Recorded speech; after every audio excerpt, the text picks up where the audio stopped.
Eh bien bonjour, c'est enfin le jour de paye chez Ellis Network. C'est aujourd'hui qu'on va enfin recevoir notre première récompense pour tous ceux qui ont participé à la phase 1 du testnet de ce projet. Donc ça se passe aujourd'hui, on va voir exactement comment faire pour minter ce NFT. D'ailleurs, je rappelle qu'il y aura deux types de NFT suivant si vous êtes en tier 1 ou en tier 2. Donc tout ça a été déterminé dans une liste. Si vous ne l'avez pas encore fait, il suffit de consulter cette liste. Vous verrez qu'en bas, il y a deux onglets, les vrais utilisateurs et ceux qui sont considérés comme civils. Donc vous faites un CTRL F, vous collez votre adresse de wallet et vous verrez si vous êtes bien éligible à une de ces deux listes. Alors bien sûr, le but étant d'être dans les vrais utilisateurs pour être éligible à ce mint qui va se passer sur Stargaze. Alors la team de Ellis Network a bien confirmé qu'il s'agit d'un free mint, mais même avec un free mint, il y a quand même des frais de transaction à payer et là il faudra les payer en token Star, le token de Stargaze. Donc on va voir justement pour les plus débutants comment faire pour obtenir un petit peu de token Stargaze pour pouvoir payer les transactions de ce free mint. Alors Stargaze, c'est un marché décentralisé spécialisé sur les NFT. Alors je suis connecté sur cette plateforme et on peut voir ici toutes les collections qui sont proposées. Alors oui, je sais, ce n'est pas l'objet de cette vidéo de présenter Stargaze, mais vu que le free mint du NFT Ellis Network va se dérouler sur Stargaze, je voulais vraiment, pour ceux qui ne connaissent pas, vous présenter rapidement ce marché de NFT. Et au sujet du token de Stargaze, on peut voir ici, c'est le token qui s'appelle Star avec un S, voilà, qui est actuellement à 0,008 $. Et si vous avez besoin d'en acheter un peu pour pouvoir minter le NFT, on va voir un petit peu en dessous que finalement le plus gros des volumes se déroule sur Osmozy directement.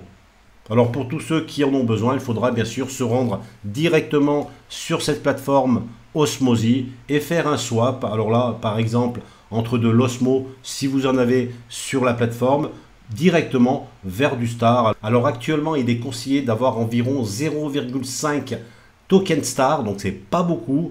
Mais vous allez voir dans la suite de vidéo, on va voir exactement combien j'ai dépensé avec ce token Star pour faire mon mint du NFT.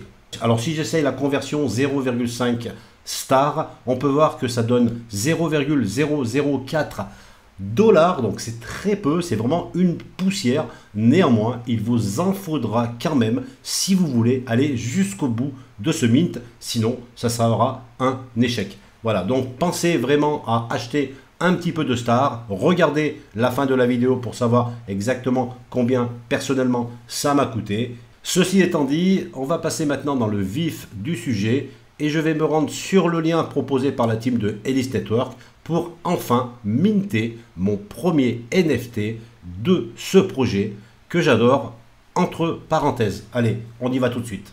Alors il y a une chose importante, c'est qu'il y a deux liens différents suivant si vous êtes en tier 1 comme on peut voir ici avec le NFT que je vais minter.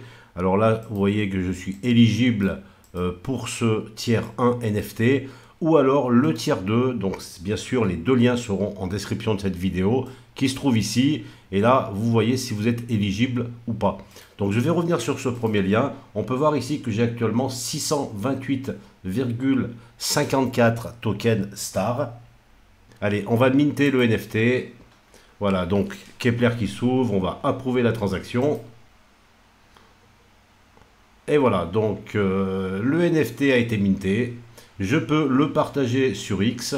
Je peux le voir directement. Donc on le voit ici. Alors on peut voir que le marché secondaire a démarré. Personnellement, je vais le garder. Et vous voyez qu'actuellement, le floor price est à 6900 tokens Star. Alors ça fait combien ça? 6900 Star. Donc 6900, ça fait environ 56 $ pour le prix plancher pour ce NFT. Alors je vais vérifier quand même dans mon wallet. Alors je vais ouvrir le wallet Leap qui est quand même mieux fait que Kepler au niveau des NFT. Donc je vais cliquer sur NFT ici. Donc je le vois ici, donc il est bien dans mon wallet, tout va bien. Et bien voilà, j'espère que ça va bien se passer aussi de votre côté. Pensez à liker cette vidéo si elle vous a plu. Abonnez-vous si ce n'est pas encore fait. Et je vous retrouve rapidement pour d'autres vidéos sur la chaîne Tutok.